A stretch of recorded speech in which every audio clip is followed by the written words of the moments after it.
Here's everything you will need for this recipe, and I will start with the dry ingredients. First, I'm adding 1 cup whole wheat flour, which is atta, a quarter cup of cocoa powder, this is unsweetened cocoa powder, half teaspoon baking soda, and 1/5 teaspoon of salt. Then I'm adding 1.5 teaspoon of baking powder. These are the dry ingredients. I'm going to whisk it real nice and then I'm going to set it aside once mixed. So these are the bananas I need for the recipe. I'm going to set one aside so that I can slice it and decorate it. You can skip that. And I'm using overripe bananas. I'll need only these two for the wet ingredients. I've mashed the bananas. I used about 2 and that was enough to make 1 cup. Then I'm adding half cup sugar. I measured half cup sugar, then I powdered it because I don't really buy icing sugar, so I just use the regular sugar and powder it. Then I'm adding a quarter cup of yogurt, that is curd or dahi or whatever you call it. Then I'm adding 1/3 cup of milk, room temperature.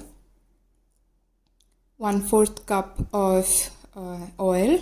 Use any neutral oil, cooking oil. You can also use butter.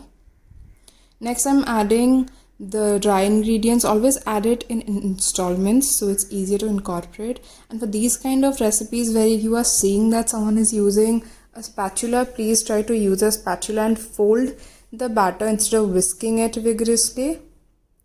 That way you can avoid any cracks on top and you will get a nice texture. I'm folding it gently. The video has been sped up, but trust me when I say that I'm folding it gently. That is done. It will look a little lumpy and that is fine. Next, I'm adding about 1/3 cup of chopped chocolate. You can also use nuts or you can completely skip this step. You do not need to add if you don't have these or if you don't want to add. I'm going to give it a few mixes, gentle mixes, so that I don't knock out the air produced by the baking powder and soda. I'm going to let the batter sit for 5 minutes now. Also, I've turned on my oven. It's preheating at 180 degrees. I've prepped my loaf tin. I greased it and floured it. You can also use a parchment paper or baking paper, but I'm a little short on that, so I just greased my loaf tin and then I floured it. I'm going to pour the batter. My oven has been preheating at 180 degrees for about 10 minutes now. Also, the reason we let the batter sit is because this is whole wheat flour and it is denser than maida or refined flour. So you let it absorb the hydration to get that fluffier texture. Here are some banana slices that I saved up from that one extra banana. You can also use chopped nuts or chopped chocolate. I'm going to bake that for 1 hour and then it will be done. Here it is. It's really hot and I'm going to do a quick check to see if there's any gooiness.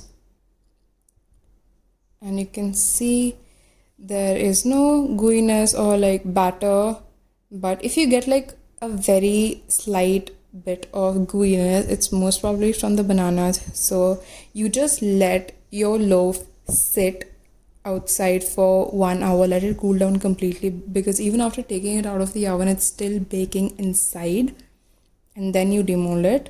Also, if you don't have a loaf tin, use one of these. Use a cake pan or a cake mold, but know that the baking time is going to vary with that one because this is shorter in height compared to the loaf tin, which is taller. And in this one, the batter is going to be more spread out, so it's going to bake quicker. And it might take you 45 minutes maybe to bake. So if you can use that or this, anything is fine. Here are the slices. They were gorgeous. They smelled amazing. You can see some of the chocolate chunks. And this was one beautiful morning. I woke up, I made some black coffee. I sliced into this gorgeous whole wheat chocolate banana bread. You can see it's soft, it's spongy, it's fluffy, and I'm gonna go enjoy it. Thanks for watching.